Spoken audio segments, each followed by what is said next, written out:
Welcome back to my channel, guys. It's time for chapter 45.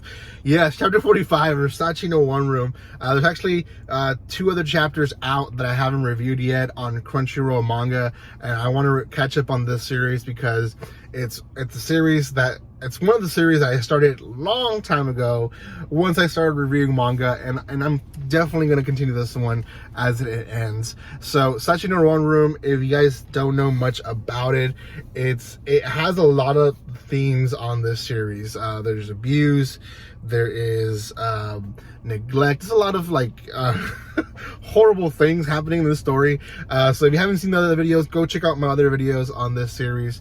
All the chapters are on Crunchyroll Manga, so if you guys have a Crunchyroll account, you guys can read their manga for free. I will say it's kind of hard to read it on a phone. The app has issues all the time. I'm not promoting Crunchyroll, so I'm not gonna lie. Crunchyroll manga app sucks, but if you do have a computer, and like mine is a dual computer where I can use it as an iPad, it's great because you can actually see both pages and flip, and it's awesome. But anyways, this is gonna be on chapter 45 of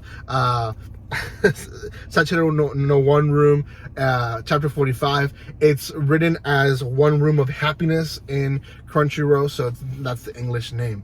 Guys, before anything, if you haven't done so by now, make sure you subscribe to my channel, comment, like, and share. I'll see you guys on the next videos for sure. And if you guys are commenting, I'll answer as fast as possible.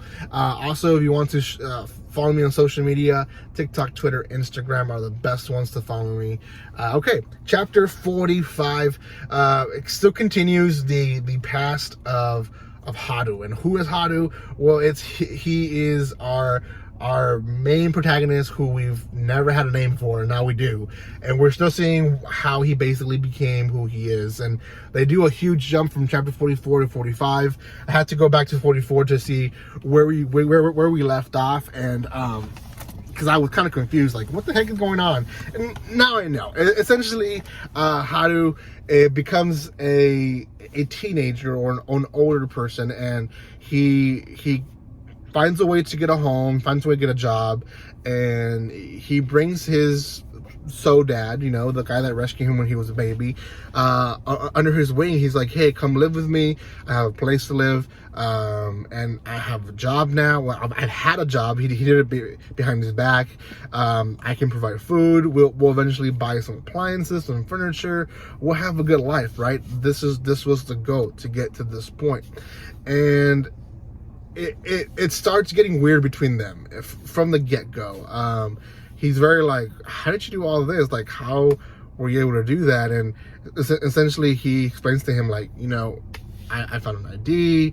I made it to become my own. And he goes through all this process of letting him know that he basically did all these things without his help. And I think his father figure, it resents that. And essentially he starts, the more that Haru does for the house and does for them too, getting better stuff, getting better food, the more his father figure starts leaving him. And he ends up finding him at the riverside where they would sit, when they were homeless. And he's like, why are you here? Like, do you really like this place? Like, and it becomes very awkward. And essentially we get the life story of Haru's father figure. He was a businessman, and he was the president of a company, not a big company, but a company nonetheless. And basically with his bad decisions, he ran it down to debt, and he became this horrible boss. The people left his workplace. He ended up getting a divorce. Yeah, he was married. He ended up getting a divorce, and all these horrible things happened. Essentially, he ended up with all the consequences with it, and he ends up being homeless, and he ends up seeking who he is, what his life is all about. And through that, then he finds Haru on a spring, and he ends up raising Haru, and Haru doesn't really understand what he's going with, but eventually he figures it out, because his father figure ends up finding this kid, and this kid's like, I want to say he looks like he's 7 or 6, and he's like, hey, I found this kid. he's running away from home, and all these things are happening at home, so I'm helping him out. And it's kind of very, very weird. The kid looks kind of awkward to be with him, to be honest. I almost feel like the kid doesn't even want to be there, but that's that. And essentially, Haru figures out that his dad, or his father figure, needs someone in his life to need him. If someone doesn't need him, he starts pushing them away. Now, this is very actually common in real life with people, which is what I like about this series, is that it uses real life things. You know, a lot of people, and this happens mainly in males, they want to feel like they're needed, right? If their wife starts being successful, if their kids, you know, grow up, they have jobs, and they start being successful and buying them things, they almost feel like they're being belittled, and they need the need of people. Like, they want to feel like their wife needs them to pay for food or stuff like that. Like I said, no, that's crazy, but it's actually a lot more common than what you think. You know, it does become an issue sometimes in marriages where the wife becomes working and she starts earning more. You know, the husband feels like he's not good enough, and he feels like, and yeah, this can be a social pressure. Maybe it could be something that society has placed on males, which is, you know, I can see that side of the argument as well, but it doesn't take away that males feel that way. You know, it just shows where it comes from. So there is this need in Haru's father's heart, and he basically he's leaving Haru.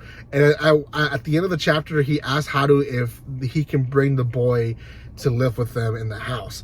Very awkward, and Haru didn't really see anything, but we'll see what happens in chapter 46. I think he's gonna say no, more than likely, but we'll see. Other than that, guys, this is a great chapter. I really I'm glad that I'm back to this series.